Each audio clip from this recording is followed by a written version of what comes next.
हमारे YouTube channel अद्वैत astrology में आप सब दर्शक मित्रों का स्वागत है। मैं हरेश सोलंकी अद्वैत सब मित्रों को प्रणाम। आज हम अपनी नई सीरीज वास्तु शुरू करने जा रहे हैं। पहले तो हम बात करेंगे वास्तु क्या है, वास्तु कैसे काम करता है। ऑफिस, मकान, फैक्ट्री, दुकान, घर, कोई भी जगह पर हर जगह वास्तु किस तरह से काम करता है, आगे आगे हम इसकी विस्तार से चर्चा करते जाएंगे। लेकिन आज हम बात करेंगे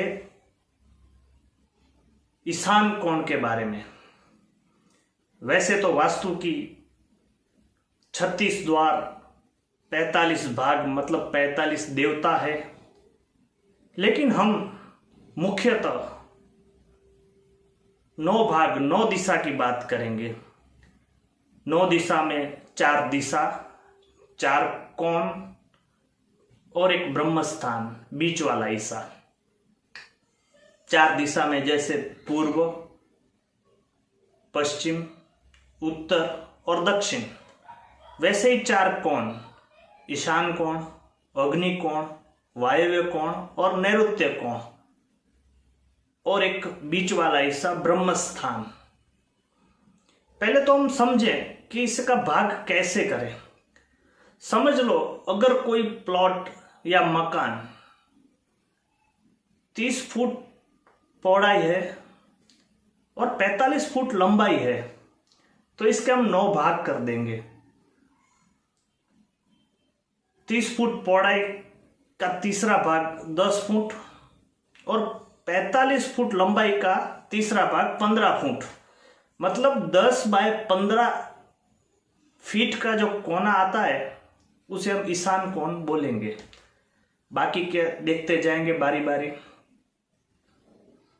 आज हमारी चर्चा ईशान कोण के ऊपर है, तो हम इसी के ऊपर बात करेंगे। आगे आगे अलग अलग दिशा और कोण के बारे में बात करते जाएंगे। और एक दूसरी बात कि कई दर्शक मित्र सवाल करते हैं कि हम दिशा देखें कैसे। वैसे तो जहां से सूरज निकलता है उसे पूर्व, बराबर उसके सामने पश्चिम, सूरज के सामने हम खड़े रहें और हमारा बायां हाथ लंबा करें, वहां पे उत्तर आएगा और दाएं हाथ पे दक्षिण आएगा।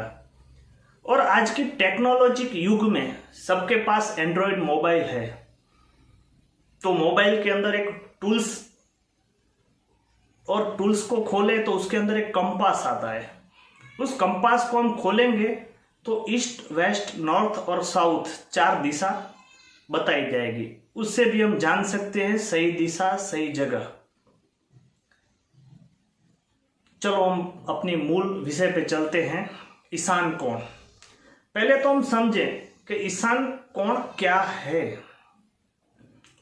सब दिशाओं में मुख्य, पवित्र और एनर्जी युक्त कोण ईशान कोण है। इसीलिए आज हम उसी से शुरुआत करते हैं।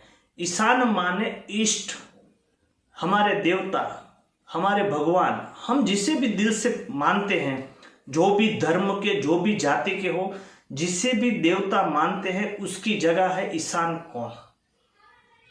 तो प्रथम तो उसे शुद्ध, स्वच्छ और पवित्र रखना चाहिए। वहां क्या होना चाहिए? घर का मंदिर बना सकते हैं हम ईशान कोण में, घर का ड्राइंग रूम बना सकते हैं, तुलसी का पौधा, गार्डन, ग्रीनरी, ऐसा भी कुछ रख सकते हैं। अंडरग्राउंड पानी का टैंक या पानी का कोई भी स्रोत रख सकते हैं। वहां कलर में भी हम लाइट कलर रख सकते हैं, कोई भी लाइट कलर, खासकर येलो, बादामी, क्रीम, वाइट, कोई भी पिंक कलर, कोई भी कलर रख सकते हैं, लेकिन लाइट कलर रखने चाहिए जिससे देख के आंखों को ठंडक मिले, ऐसे कलर। हाँ, ईशान कोण में घर का मुख्य द्वार अति शुभ माना गया है। तो अगर मुख्य गेट है तो वहां हम ब्लैक कलर कर सकते हैं, क्योंकि घर के मुख्य गेट पे ब्लैक कलर ही होना चाहिए, जिससे हमारे घर के अंदर कोई भी प्रवेश करता है या कोई भी नेगेटिव एनर्जी प्रवेश करती है तो वहीं कट जाती है और घर के अंदर पॉजिटिव एनर्जी आती है। इसीलिए घर के मुख्य गेट पर ब्लैक कलर ही शुभ माना गया है। अब हम बात करेंगे क्या रखना चाहिए। अगर हम घर बना रहे हैं और पहले से ही हमें पता है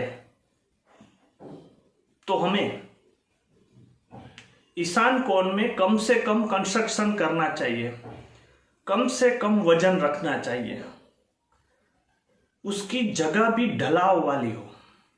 नैऋत्य कोण थोड़ा ऊपर हो, ईशान कोण ढलाव वाली हो। जैसे हम पानी डालें तो पानी ईशान कोण से निकलना चाहिए।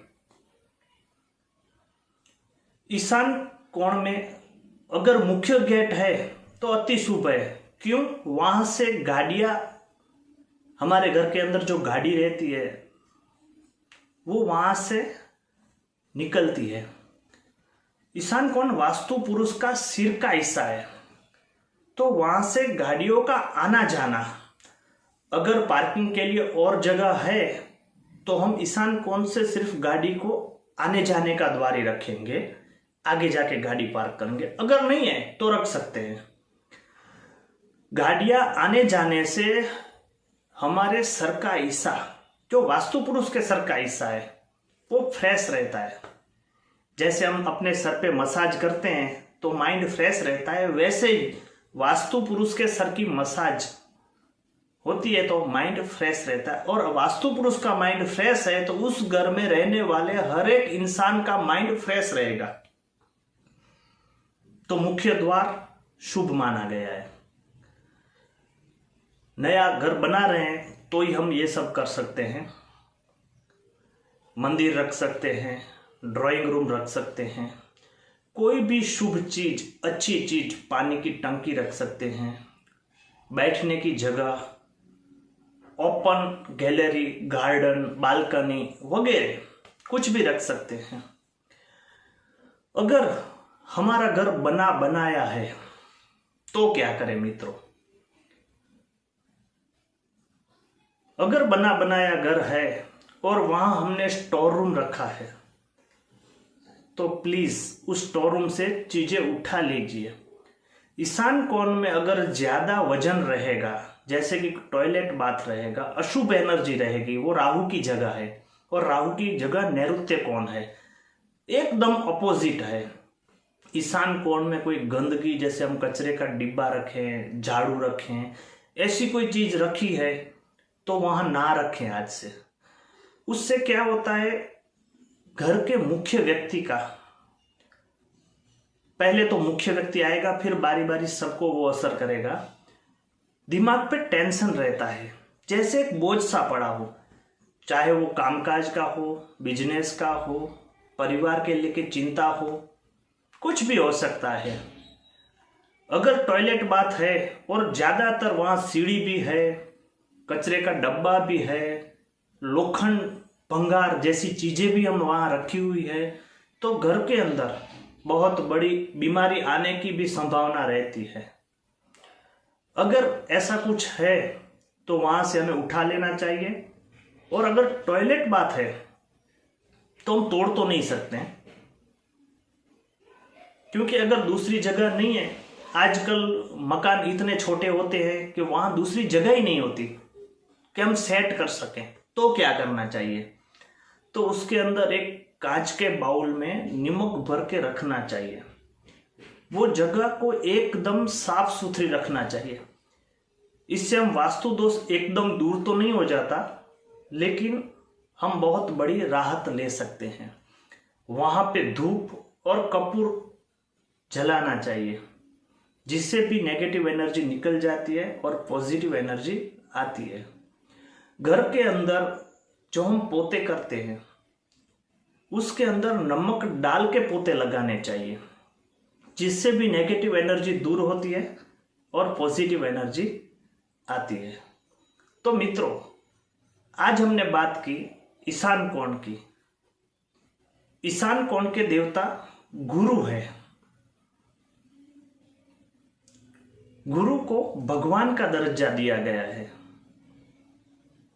तो वैसे हमारे जो पॉजिटिव एनर्जी, जो ईश्वर से एनर्जी आती है, ईशान मतलब इष्ट, हमारे जो इष्ट है उसका उसका आना रहना वो ईशान कोण के अंदर है। तो हमारी जो पॉजिटिव एनर्जी है वो वहीं से आती है। तो मित्रों, ईशान कोण को शुभ रखें, अच्छा रखें, जिससे जीवन में हम प्रगति कर सकते हैं, आनंद ले सकते हैं। अगर किसी को इसके बारे में ज़्यादा कुछ जानना है तो स्क्रीन पे मेरे नंबर है, व्हाट्सएप नंबर भी वही है। आप रूबरू भी मिल सकते हो, फोन पे भी मिल सकते हो, व्हाट्सएप भी कर सकते हो, कमेंट करके बता सकते हो। अगर किसी का कोई प्रश्न है तो कमेंट में लिख दो, हम उसके लिए भी अलग वीडियो बनाएंगे। आगे हम बात करेंगे वास्तु के अन्य दिशा, अन्य कोण के बारे में विस्तार से चर्चा करें। नमस्कार।